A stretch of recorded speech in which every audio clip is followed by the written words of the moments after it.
El futuro de El Chapo, ¿será cadena perpetua? La larga condena que amenaza en Estados Unidos al narco más temido de México. Conspiración para asesinar, tráfico de drogas, lavado de dinero. Una interminable lista de delitos con los que la Fiscalía pide que caiga todo el peso de la ley. Puede ser 15, 20 años en la cárcel. ¿Pero podría salir de prisión en menos de 15 años? Noticias Telemundo revela datos exclusivos del futuro del Chapo. Muy buenas tardes y bienvenidos a este programa especial de Noticias Telemundo, donde verán datos exclusivos sobre cuál será el futuro de Joaquín El Chapo Guzmán. Tenemos informes desde varias ciudades de los Estados Unidos hasta la capital mexicana, con todos los detalles sobre el proceso en contra del temido narcotraficante. Además de entrevistas exclusivas con quien fuera el jefe de operaciones de la DEA en México y la abogada mexicana, quien asegura hay incongruencias en su extradición. Por más de 30 años, el sanguinario líder del cártel de Sinaloa llenó las calles de los Estados Unidos de droga y muerte. Ahora, la justicia de este país espera que finalmente rinda cuentas por todos sus crímenes. La historia de Joaquín El Chapo Guzmán no es una de las buenas. El capo se declaró no culpable de los 17 cargos que le imputaron en Brooklyn y podría enfrentar una condena de cadena perpetua si es finalmente hallado culpable. Entre enero del 1989 hasta diciembre del 2014, Guzmán Loera fue la cabeza de una vasta empresa criminal responsable por la importación en los Estados Unidos y la distribución de grandes cantidades de narcóticos ilegales. También Guzmán conspiró para asesinar. Según los fiscales del caso, esas operaciones ilícitas le permitieron ganar $14,000 millones, una cantidad que ahora buscan incautar. Y aunque algunos de los delitos que pesan sobre el Chapo establecen la pena de muerte, el tratado de extradición que firmó Estados Unidos con México señala que los acusados no reciban una condena que no exista en la legislación mexicana. Aún así, el panorama no es muy favorable para el capo. Con 59 años, cualquier sentencia que reciba puede consumir prácticamente el resto de su vida. Un acuerdo con las autoridades estadounidenses podría ser una estrategia de la defensa, pero dependerá del tipo de datos que aporte y la habilidad de sus abogados. Él va a tener que decir algo con tal de abrir la posibilidad de reducción de penas y de cambio de cárcel y visitas familiares y respeto incluso a sus fortunas. Este experto en temas de narcotráfico opina que el Chapo podría confesar rutas del tráfico de drogas y delatar a cómplices, como lo han hecho otros narcos extraditados. La ofensiva final para capturar al Chapo en Mazatlán estuvo respaldada por las declaraciones del hijo del Mayo. El sanguinario capo podría evidenciar secretos más oscuros, como nombres de sus socios, y no precisamente narcotraficantes o políticos, sino empresarios a través de los cuales lavó dinero procedente del tráfico de drogas, como indica este especialista. Que hay un boom bárbaro de restaurantes, hoteles, escuelas, bienes inmuebles, venta de autos, renta de taxis aéreos. El juez Brian Cogan fijó la siguiente audiencia para principios de mayo, lapso que servirá para determinar si Guzmán Loera continúa con los abogados de oficio que ahora lo representan o escoge una defensa privada. La fiscalía alega que el acusado tiene suficiente dinero para pagar por su defensa. Sus abogados, por su parte, cuestionan los documentos sobre la extradición a Estados Unidos del capo mexicano. Lo que confirmamos hoy es que los cargos de lo que acusan a Guzmán aquí nunca fueron objeto de extradición en México. Así lo denunció su abogada Michelle Gellern. Gellern exigió en corte el acceso a los documentos, a lo que el juez accedió, alegando que son datos públicos. El juez Cogan también designó un abogado privado para que visite al líder del cártel de Sinaloa y le explique que sus abogados de oficio pueden tener un potencial conflicto de interés al defenderlo, ya que en el pasado su oficina ha estado vinculada a otros casos de narcotraficantes que podrían ser citados a declarar en el proceso judicial en contra del Chapo. De ir a juicio, será un gran jurado quien deberá decidir si el Chapo es culpable o inocente. En lo que se espera sería un largo proceso legal donde comparecerían por lo menos 40 testigos. Una de las personas que ha sido clave en la búsqueda de evidencias en contra del líder del cártel de Sinaloa ha sido Joe Bond. El ex agente de la DEA, quien es ahora asesor del Departamento de Defensa, se reunió cara a cara con el capo de las drogas mientras estaba preso en el penal de máxima seguridad de Puente Grande. El capo quería negociar con la DEA para que no lo extraditaran a los Estados Unidos. Hoy, en exclusiva, Joe Bond, quien ha seguido su carrera delictiva por casi una década, nos revela detalles de cuál podría ser el futuro de Joaquín Guzmán Loera. En este momento se ha declarado no culpable. ¿Él podría cambiar de opinión al ver la cantidad de pruebas que tiene en su contra? Sí, y eso es lo que yo pienso, en mi opinión, que el gobierno de los Estados Unidos quiere que él haga. ¿La Fiscalía estaría dispuesta a negociar con el Chapo a cambio de qué? Bueno, posiblemente a cambio de que se diga culpable a los cargos. Son 17 cargos que hay contra él. Si se declara culpable, Guzmán Loera no iría a juicio, algo que según Joe Bond estaría buscando el gobierno estadounidense a toda costa. Es un caso que puede costar millones de dólares, muchísimo dinero. Y es un caso en el cual también vas a poner a personas enfrente testificando que posiblemente puedan perder la vida. Y yo sé, porque yo he hablado a personas que llevan el caso, que me han dicho que ellos sería ideal que se declarara culpable.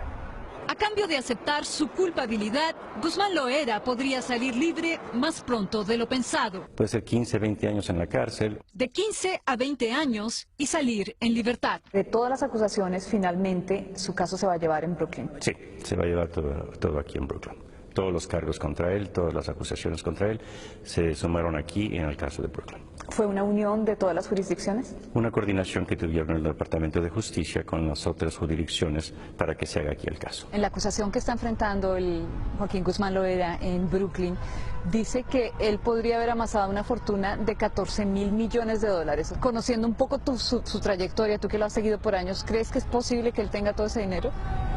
No. Obviamente ese dinero se tenía que mantener para protección, para las células que llevaba, de que si tenía dinero para moverse, sí. ¿De dónde está ese dinero y cómo le llegaba ese dinero? Nunca hemos sabido. No sabemos de cuentas, de que él tenga cuentas privadas. No tenemos a un jefe de finanzas como lo tenían los Arellano Félix. En este momento él se está declarando no culpable. Pero en ese momento, cuando tú hablaste con él en la cárcel de Puente Grande, él aceptó que era culpable y que era el cerebro de toda esta organización delictiva. Él se tomó la mano en el corazón, les voy a decir la verdad, y nos dio información en la cual se incriminó. Más adelante, Joe Bond nos habla de esa reunión que tuvo con el Chapo Guzmán en la cárcel mexicana justo antes que él se fugara por primera vez, donde, según Bond, el capo sinaloense quería revelar quiénes eran las personas del gobierno mexicano que lo encubrían. Al nuevo hogar de Joaquín el Chapo Guzmán Loera lo llaman el Guantánamo de Manhattan. Allí viven casi 800 reclusos de alta peligrosidad. Las fuertes medidas de seguridad que rodean al narcotraficante buscan garantizar que un escape, como ya lo hizo en un par de ocasiones en México, aquí sea casi imposible. Esta pequeña fortaleza al sur de Manhattan es hoy la casa del narcotraficante Joaquín Guzmán Loera. Desde su extradición el pasado 19 de enero, el líder del cártel de Sinaloa fue llevado al Centro Correccional Metropolitano de Nueva York, donde pasa 23 de las 24 horas del día en una pequeña celda de 20 por 12 pies. Está viviendo ahora sí que otro infiernito también en Estados Unidos. Guzmán Loera se encuentra recluido en el pabellón 10 Sur, donde se albergan los presos de más alto riesgo. El edificio está protegido con barricadas de acero y cuenta con cámaras de alta definición y largo alcance, además de otras medidas de seguridad para evitar que ocurran actos de corrupción. No es como en México, que la cultura es diferente y desafortunadamente el Chapo puede usar sus recursos, sus millones de dinero. Mantener a un prisionero común en una cárcel de Nueva York cuesta más de $167,000 al año, pero en una prisión como esta podría ser mucho más. Aquí han esperado su juicio presos como el autor intelectual del atentado del World Trade Center en 1993, Bernie Madoff, el inversionista que realizó una estafa millonaria, y varios colaboradores de Osama Bin Laden. En su última audiencia, sus defensores le pidieron al juez Brian Cogan reducir las medidas de seguridad en torno al capo, alegando que Guzmán Loera no puede hacer llamadas telefónicas, no ha podido ver a su familia ni hablar con sus abogados en México. No autorizó el juez porque la noche, aparentemente en la noche, los fiscales entregaron una carta privada y el juez consideró que era suficiente con esa carta para que no me permitieran por el momento entrar. Cada vez que el Chapo tiene una audiencia en corte, su traslado requiere de un gran operativo de seguridad. El detenido es custodiado por alguaciles federales desde su celda en el piso 9 hasta el sótano del edificio. Fuertemente encadenado, se desplaza por un túnel de 40 pies de largo por debajo de la calle. Pasa por varias puertas electrónicas de seguridad controladas a control remoto por oficiales que vigilan el viaje. Al final del túnel lo espera una jaula en la que es trasladado a la corte. Cierran las calles que son arterias que entran al puente o salen del puente. Las autoridades clausuran el puente que comunica Brooklyn con Manhattan y el detenido, fuertemente escoltado, recorre las 2 millas de la cárcel hacia la corte. El puente lo chequean completamente para que no vayan a haber explosivos, ni vaya a haber gente escondida, francotiradores y eso. 2 o 3 carros similares salen del centro correccional haciendo el mismo trayecto, como si se tratara de un jefe de Estado. Eso lo hacen para engañar al enemigo, en caso de que haya un enemigo latiente.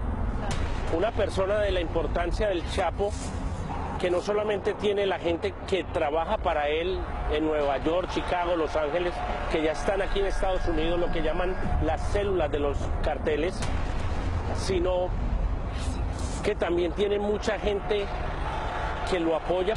William Acosta fue policía en la ciudad de Nueva York y asegura el operativo para su traslado cada vez que tenga que presentarse en corte podría costar hasta $75,000. ¿Cuántas personas podrían estar involucradas en el traslado de Chapo? Bastantes. En número por ahí unas 1,000 personas. Desde que llegó al Centro Correccional Metropolitano hace solo 3 semanas, Guzmán Loera le ha costado al estado de Nueva York al menos $150,000 solo en seguridad. Al regresar en este programa especial de Noticias Telemundo sobre el futuro del Chapo, hacemos un repaso de las razones por las que ninguna medida de seguridad extrema contra el capo de las drogas está de más.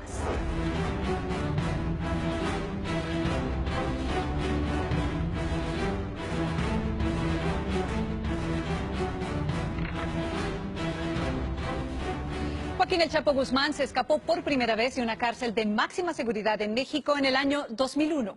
Tras su fuga, pasó a ser uno de los hombres más buscados del mundo. 13 años después, las autoridades mexicanas lo capturaron y prometieron que no volvería a escapar. Pero en el año 2015, el capo de capos protagonizó una fuga de película que, como nos dice Isa Osorio, reveló la corrupción del sistema penitenciario mexicano. Joaquín Guzmán miró a las cámaras. Los flashes no dejaron de brillar y los reporteros lanzaron preguntas. El Chapo respondió. Era el 11 de junio de 1993. Guzmán había sido capturado en la frontera de México y Guatemala y presentado a la prensa en el patio del penal de máxima seguridad del Altiplano, Estado de México. Ahí comenzaba la leyenda. En noviembre de 1995, el Chapo Guzmán fue trasladado del Altiplano a Puente Grande, en Jalisco, de donde se fugaría en 2001, adentro de un carrito de lavandería. Y eso demuestra su capacidad, su organización y sobre todo el poder de corrupción que ha tenido en nuestro país. Su recaptura le quitó el sueño a 2 presidentes mexicanos, Vicente Fox y Felipe Calderón. Con el Chapo Guzmán prófugo, el cártel de Sinaloa se convirtió en el principal exportador de cocaína, metanfetaminas y heroína a Estados Unidos.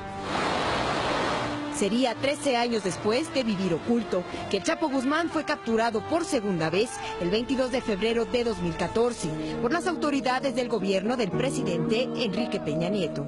Pues simplemente que enfrente su proceso y ante las instancias judiciales, aquí o allá. El Chapo fue reaprendido en un hotel del puerto de Mazatlán, en Sinaloa. Pero el triunfo de esa captura no duraría mucho, porque luego de 17 meses tras las rejas, en julio de 2015, el Chapo Guzmán se fugó del penal de máxima seguridad del Altiplano por medio de un túnel que él mismo mandó construir. La fuga fue como de película. El Chapo huyó desde el baño de su celda, a través de un túnel de casi 1 milla de longitud. Tenía alumbrado, sistema de ventilación y hasta una motocicleta. El espectacular escape se volvió noticia mundial. Todas estas medidas. El gobierno del presidente Peña Nieto había quedado en ridículo, porque la excavación del túnel se hizo frente a los ojos de las autoridades de seguridad. El operativo Cisne Negro tenía un solo objetivo: el Chapo Guzmán. Elementos de la Marina y Ejército mexicanos buscaban al narcotraficante en los lugares más escondidos de la sierra, entre Sinaloa y Durango, donde el capo se refugió. Hasta que el 8 de enero de 2016, el presidente Peña Nieto anunciaba a través de su cuenta de Twitter la tercera recaptura de Guzmán. Según las autoridades, la intención de hacer una película sobre su vida lo delató. El haber descubierto la intención de Guzmán Loera de filmar una película biográfica, para lo que estableció comunicación con actrices y productores. El capo fue trasladado al penal del Altiplano, de donde ya se había fugado. Pero ante el riesgo latente de otro escape, las autoridades lo trasladaron por sorpresa a un penal en Ciudad Juárez. Y esa fue la última prisión en la que el Chapo durmió en suelo mexicano, donde finalmente le llegó la hora de su tan temida extradición a Estados Unidos. 3 arrestos y 2 escapes, un historial que no pasó desapercibido para el juez a cargo de su caso en los Estados Unidos, que rechazó un pedido de la defensa de Guzmán Loera de relajar las medidas de seguridad en torno al detenido. El juez consideró que su extrema seguridad era razonable dadas las circunstancias. Mientras el liderazgo del Chapo Guzmán se debilita, su familia se convierte en blanco de los ataques de quienes ahora se pelean por tomar las riendas del poderoso cártel de Sinaloa. Edgardo del Villar tiene la cronología de lo que muchos en México llaman daños colaterales y que ha tenido a la madre y a los hijos de Guzmán Loera en la mira.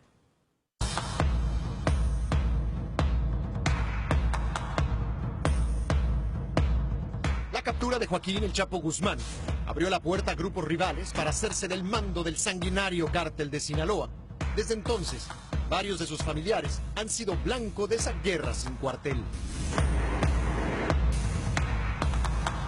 Consuelo Loera, madre de El Chapo Guzmán, fue víctima de un asalto en su vivienda el 11 de junio del 2016, situada en La Tuna, en Badiraguato, Sinaloa. Según testigos, más de 100 individuos armados abrieron fuego contra varias casas, llegando hasta la puerta de doña Consuelo Loera.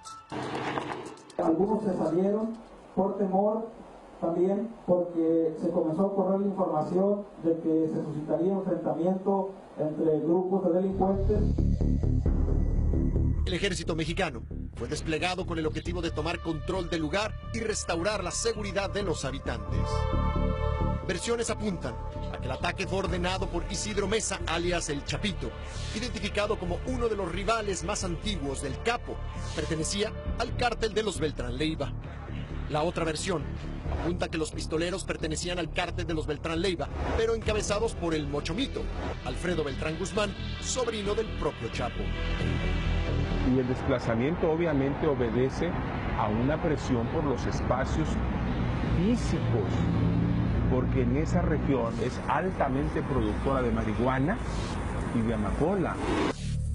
El 26 de julio del 2016 se dio a conocer el asesinato de 2 hermanos, uno de 19 y el otro de 13 años, ejecutados en Ciudad Obregón, en el norteño estado de Sonora. Los jóvenes fueron identificados como supuestos sobrinos de Emma Coronel, esposa de Joaquín Guzmán, vínculo que ni la familia de Coronel ni las autoridades han confirmado. ¿Coincidencia o no? Tanto el ataque de la madre como el de los supuestos sobrinos de la esposa del Capo ocurrieron en territorio controlado por el cártel de los Beltrán Leiva. La familia de Chapo Guzmán, principalmente los hijos, están en peligro si hay una guerra interna por control del cartel de Sinaloa. El tercer hecho se registró en la madrugada del 15 de agosto del 2016, cuando un grupo de gatilleros irrumpió en el restaurante La Leche, secuestrando a 6 personas que se encontraban en el lugar, ubicado en la turística ciudad de Puerto Vallarta en el estado de Jalisco, territorio controlado por el cártel Jalisco Nueva Generación. Uno de los plagiados era Jesús Alfredo Guzmán Salazar, hijo de Guzmán Loera. El último incidente se registró el pasado 4 de febrero de este año, cuando los hijos del narcotraficante y el Mayo Zambada fueron presuntamente baleados tras asistir a una reunión convocada por Damaso López. Hubo un atentado contra los hijos y también de Mayo Zambada por un miembro del cartel de Sinaloa conocido como Damaso López. Lo cierto es que en esta batalla todo el que tenga alguna relación con el capo de capos podría ser blanco de esta constante lucha de poder entre grupos del crimen organizado. Esta lucha por el control del territorio podía explicarse en términos económicos. El cártel de Sinaloa es una de las empresas transnacionales más rentables del mundo. Se estima que la exportación de droga a los Estados Unidos le deja al cartel unos $3.000 millones cada año. Al regresar en este programa especial de Noticias Telemundo, los documentos de la extradición del Chapo Guzmán al centro de la polémica.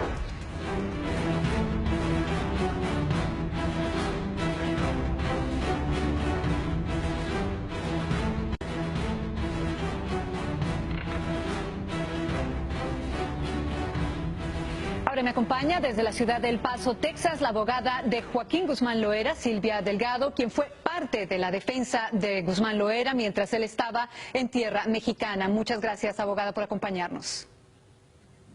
Gracias a ti, Vanessa, a tus órdenes. Sé que sus abogados dijeron que los cargos que enfrenta en la acusación de Brooklyn, aquí en los Estados Unidos, no son los mismos por los que fue extraditado a México. ¿Esto es correcto? Es correcto, o sea, no solamente no son los mismos, sino que el documento de extradición y los documentos que se estuvieron peleando aquí en México a cargo de su defensa principal correspondían a los estados de California y Texas. Y evidentemente, pues todos sabemos que está siendo juzgado en Nueva York. Abogada, ¿usted ha tenido la oportunidad de ver el documento de extradición, de por qué lo extraditaron? No. Una de las cosas que sucedió precisamente en la audiencia es que la abogada defensora del señor Joaquín Guzmán le solicitó al juez que pidiera estos documentos porque hasta el día de hoy todavía no los habían entregado.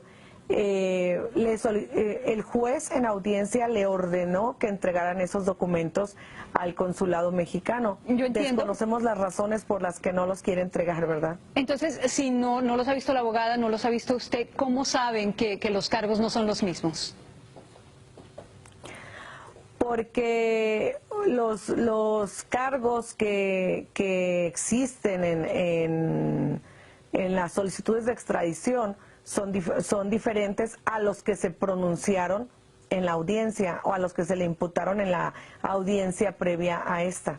Pero si no han visto el documento de extradición, ¿cómo pueden saber que no son los mismos cargos? Porque, para empezar, en el documento de extradición, si no mal recuerdo, se refería principalmente a un cargo sobre marihuana. No los hemos visto el documento de extradición, y aquí lo que importa más que los cargos, porque con independencia de que sean o no sean los mismos, o que se esté hablando de cuáles cargos son los que le están imputando al señor Guzmán, aquí lo que importa es saber cómo llegó a Nueva York y cómo pretenden juzgarlo en Nueva York, y si se cumplieron todas las formalidades tanto del gobierno de México como de gobierno de Estados Unidos. Si usted está diciendo que no tiene mucha importancia, entonces esto no sería un argumento de pronto para revertir el proceso de extradición. Efectivamente, o sea, lo que busca, más que revertir el proceso de extradición, lo que busca la defensa es ver esa legalidad dentro del proceso de extradición. Porque estarás de acuerdo que para haberlo extraditado de esta manera es porque nuestro gobierno cooperó. Silvia, muchas gracias por tu tiempo. Gracias. De nada, a tus órdenes, Vanessa. Telemundo solicitó el documento de la extradición de Guzmán Loera a la Secretaría de Gobernación y Relaciones Exteriores de México y estamos a la espera. Han pasado 4 años desde que las autoridades en Chicago declararan al Chapo Guzmán el enemigo número 1 de la Ciudad de los Vientos, como alguna vez lo fue el famoso mafioso Al Capone. Sin embargo, pese a que muchos piensan que Chicago tiene el caso más sólido en contra del capo de Sinaloa, el peligroso narcotraficante no enfrentará la justicia allí. Felicidad Abeleira nos dice por qué.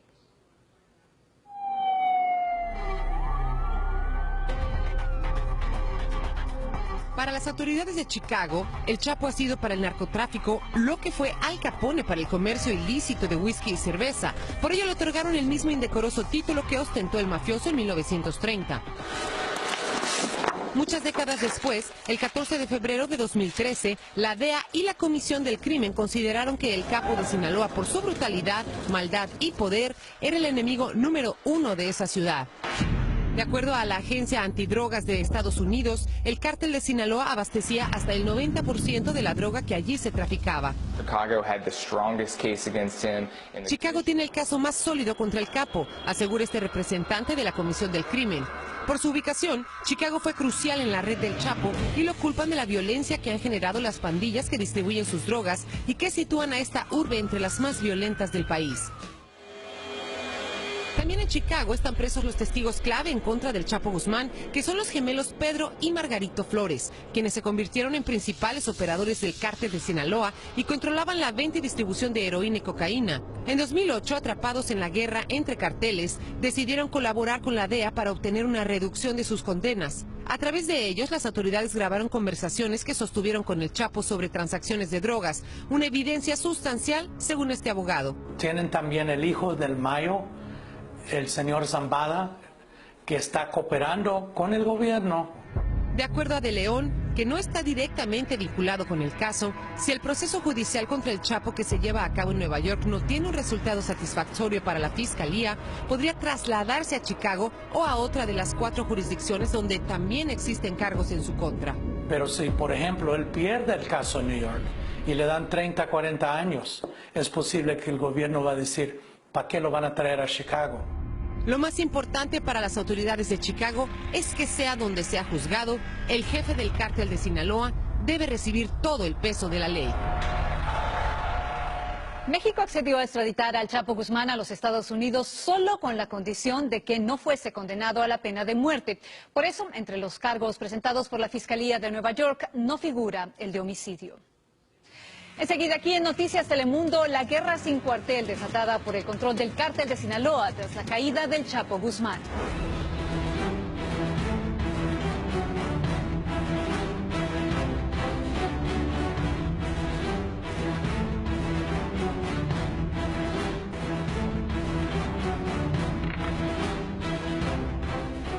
La violencia se disparó en la zona conocida como el Triángulo Dorado tras la extradición del Chapo Guzmán. La ausencia del jefe del cártel de Sinaloa ha ocasionado una escalada de sangrientos enfrentamientos. Incluso los propios hijos de Guzmán Loera denunciaron que fueron víctimas de una emboscada. Raúl Torres nos tiene las imágenes y el sonido del campo de batalla en el que se ha convertido hoy el estado de Sinaloa. El sonido es de una guerra. Y las imágenes son de muerte y destrucción. En el cielo, un helicóptero de la Marina dispara ráfagas que iluminan e incendian la noche. En tierra, hombres armados responden al fuego. Es Tepic, capital de Nayarit. Fue un operativo de la Fuerza Armada la noche del jueves 9 de febrero en contra del cártel de los Beltrán Leiva, antiguos socios de Joaquín el Chapo Guzmán. El saldo, 12 muertos, incluido el H2, Francisco Patrón, líder de una célula criminal. Cerca de ahí, en Sinaloa, 2 días antes, escondidos en una estación de gasolina, llenos de miedo, los testigos grabaron otra batalla. El poblado se llama Villa Juárez. Desde 2 camionetas, hombres armados atacaron a otro grupo de hombres. El saldo fue de 4 personas muertas. Es la guerra por el control de Sinaloa. Sí hay acciones, sí hay estrategia, pero hay que reconocer que se está enfrentando a grupos delincuenciales. En un bando estarían los hijos de Joaquín El Chapo Guzmán, Alfredo y Archibaldo. En el otro, Dámaso López, alias el licenciado, y su hijo, el mini licenciado. El licenciado en el año 2001 era jefe de seguridad de la prisión de máxima seguridad de Puente Grande, Jalisco, y ayudó al Chapo a escaparse por primera vez. Hoy sería el máximo enemigo de sus hijos. Y eso desestabiliza, deja vacíos de poder que son aprovechados por unos y otros para afectar al enemigo. Una carta confirmaría la disputa. Escrita a mano y firmada por Alfredo y Archibaldo Guzmán, fue enviada a diversos medios de comunicación. Dice que junto al otro líder histórico del cártel de Sinaloa, Ismael El Mayo Zambada, fueron a una reunión con Dámaso López en las montañas de Sinaloa, pero ahí intentaron matarlos. El abogado del Chapo dice que la carta podría ser auténtica. La carta tiene un origen positivo, ¿verdad? O sea, como que sí, ¿cómo le hicieron llegar? No sé. ¿Quién le hizo llegar? No sé. Seguiremos trabajando, aunque me encuentre encerrado. La guerra por el cártel de Sinaloa ya la anticipaban los narcocorridos compuestos por la recaptura del Chapo Guzmán. Otros protagonistas serían el Mayo Zambada y el hermano del Chapo, Aurelio. El dinero no me pesa. La confrontación comenzó en agosto del año pasado, cuando los dos hijos del Chapo fueron secuestrados en un restaurante en Puerto Vallarta, Jalisco. Tan solo lo que va de este mes de febrero, más de 40 personas ya fueron asesinadas en Sinaloa. La Procuraduría General de la República ya tiene en la lista de los más buscados a los hijos del Chapo Guzmán y a Dámaso López y a su hijo, y no es para menos. El cártel de Sinaloa es considerado uno de los grupos criminales más poderosos del mundo, con presencia en al menos 54 países. Por eso esta guerra es tan violenta. La madrugada del 30 de septiembre, un convoy de militares cayó en Culiacán, Sinaloa, bajo el fuego de civiles armados. Fueron al rescate de un jefe de sicarios del cártel, capturado por los soldados. Lo rescataron y dejaron sin vida a 6 uniformados. Esto es una guerra entre carteles. Atentamente, la Nueva Alianza. Pero esta confrontación también se libra en Internet. Esto es el destino que van a correr todos los que apoyen a esa gente, todos los que anden de punteros, todos los que estén trabajando para ellos. Un grupo de hombres armados y con el rostro cubierto, que se autoproclamó la Nueva Alianza, publicó videos de amenazas en contra de aliados del Chapo Guzmán. Las autoridades no confirmaron la autenticidad de los videos, pero sí confirmaron que todos ellos fueron encontrados muertos. ¿Te gusta el trato? ¿Te gusta el trato, chiquitito? No. Violencia que creció a pesar del anuncio del gobierno federal de que más soldados, marinos y policías federales protegerían al Estado. Para que caminemos en el rumbo del restablecimiento de la seguridad y el orden aquí en este gran estado. Palabras que no se escuchan detrás del último enfrentamiento de criminales, que le costó la vida a una mujer que solo pasaba por ese lugar. Por eso poblaciones enteras en las montañas de Sinaloa se quedaron vacías. La gente se fue por miedo a más enfrentamientos. Te decimos todos los días en la mañana que nos levantamos, Dios, nos vamos, pero sabrá Dios si se vamos a regresar, ¿no? Y es que en Sinaloa dicen que la violencia extrema apenas comienza. Según el Departamento de Justicia de los Estados Unidos, el control territorial que tiene el cártel de Sinaloa le permite el ingreso mensual de 2 toneladas de cocaína y 10 de marihuana a más de 1,000 ciudades en todo el país. Al regresar en Noticias Telemundo, la segunda parte de nuestra entrevista exclusiva con el ex jefe de operaciones de la DEA en México revela las viejas complicidades del gobierno mexicano con el capo de las drogas.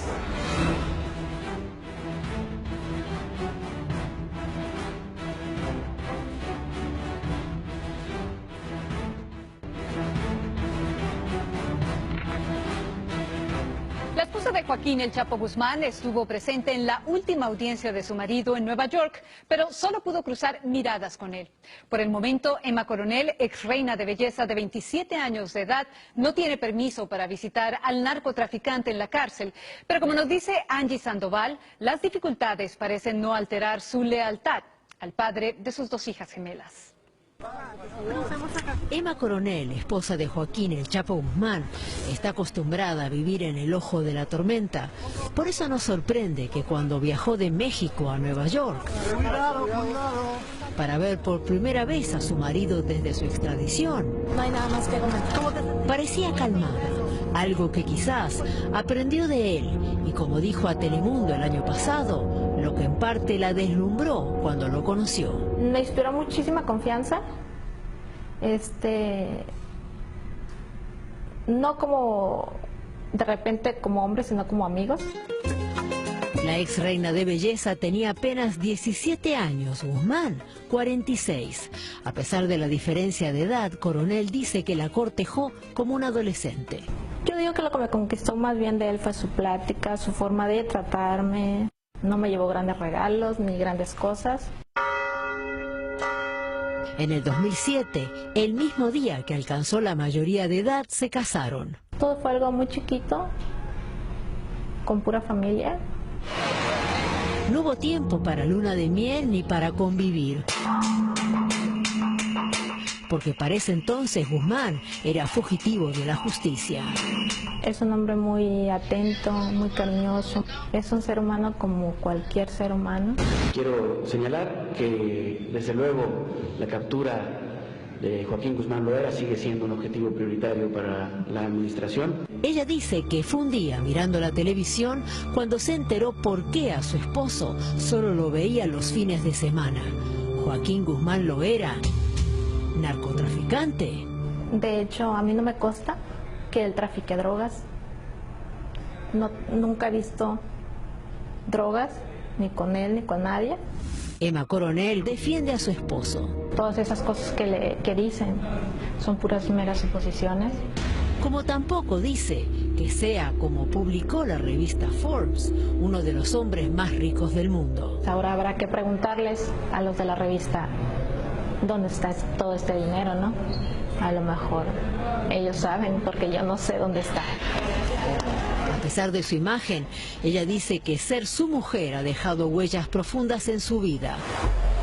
Recuerda el momento que presenció el arresto del capo con sus hijas durante un operativo en Mazatlán en el 2014. Pues estaba un poco desesperada por mis hijas, más que nada, que le fueran a hacer algo, no sabía qué iba a pasar. Las mellizas habían nacido 3 años antes en un hospital de Los Ángeles. Coronel, que es estadounidense, dice que quiso que sus hijas tuvieran su misma nacionalidad por su propio bien. Yo quiero que mis hijas sean unas niñas completamente normales, que estudien, que sean seguras, independientes. Cuando Emma Coronel habló con nosotros, la extradición de su esposo parecía algo bastante lejano. Sin embargo, hoy el Chapo Guzmán está preso en una cárcel en Brooklyn, Nueva York, enfrentando un juicio que pudiera enviarlo a la cárcel el resto de su vida. Pues siempre he tenido miedo por su vida, como he tenido miedo por la vida de toda mi familia. No importa el tiempo ni dónde. Emma Coronel dice que seguirá luchando por la libertad de su esposo. Estoy enamorada de él, es el padre de mis hijas. Es una ilusión que no me dejará mentir todas las que tienen a alguna persona en esta situación. Él es como la ilusión que te mantiene fuerte para seguir adelante. Antes de convertirse en un experto en evadir a las autoridades estadounidenses, Joaquín Guzmán Loera quería negociar con las autoridades de este país. Hoy Joe Bone, ex jefe de operaciones de la DEA en México y una de las pocas personas que se ha sentado cara a cara con el capo de capos, nos da una mirada dentro de la mente del narcotraficante más buscado de los últimos tiempos. Bone asegura la corrupción durante el gobierno de Vicente Fox le permitió escaparse del penal de Puente Grande. Queremos destacar que Telemundo le pidió una entrevista al expresidente Fox, pero él se negó.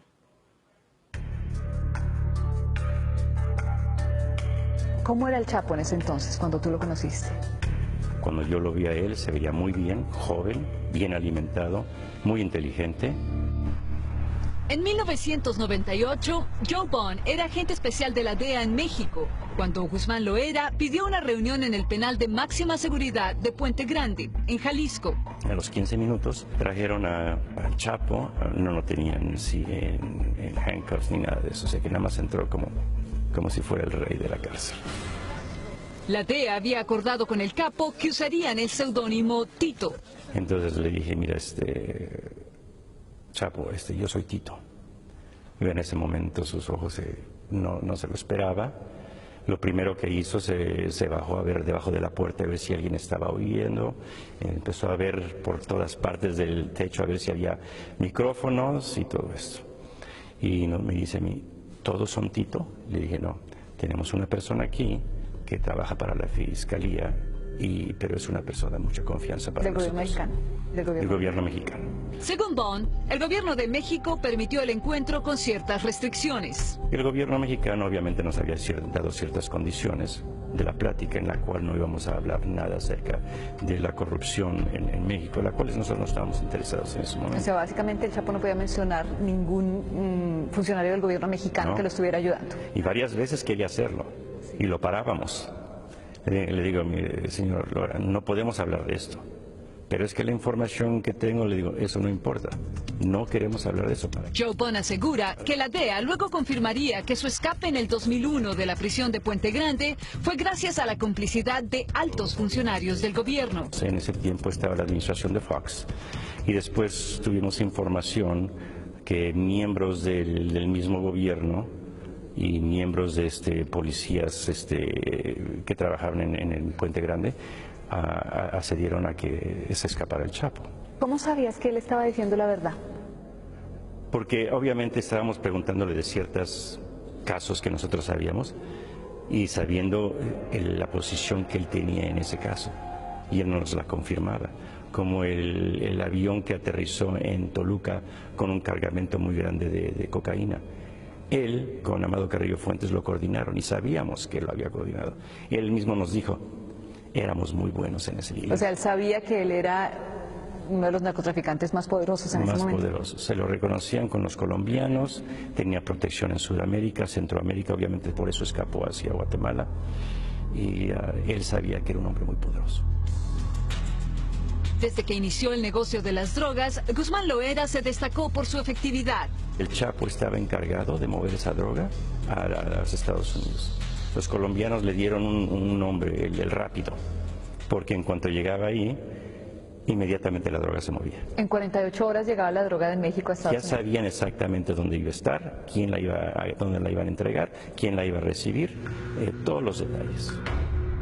Poco a poco fue ganándole terreno a los cárteles colombianos, hasta que logró consolidar el control de tráfico de las drogas en México.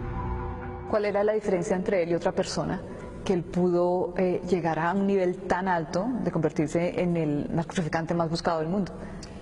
Bueno, tuvo unos profesores excelentes acerca de Fonseca, Amado Carrillo, Caro Quintero, y al mismo tiempo era una persona muy inteligente, muy al tanto de todo lo que está pasando, no nada más en el área del narcotráfico, pero lo que está pasando en la política de México, en Estados Unidos.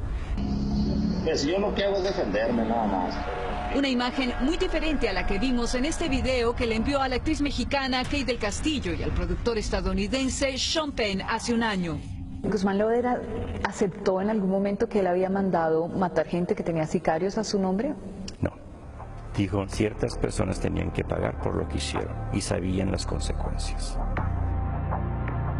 ¿Cuál es tu impresión después de haber conocido al Chapo cuando era pues el gran líder del cártel de Sinaloa y cuando lo ves ahora en corte en los Estados Unidos? Un cambio muy grande. Se ve acabado, se ve un hombre en el cual ha llevado una vida muy difícil y obviamente llegó el punto en que ya se rindió, ya no puedo hacer nada, yo estoy en Estados Unidos, ¿qué más me queda hacer? Es un hombre acabado. El futuro del Chapo Guzmán. Latinos en Estados Unidos que podrían votar este próximo 8 de noviembre, no todos vamos a salir a votar, van a salir a votar. ¿Por qué? ¿Qué le dirías a nuestra gente? Bueno, yo creo que eso es precisamente una de las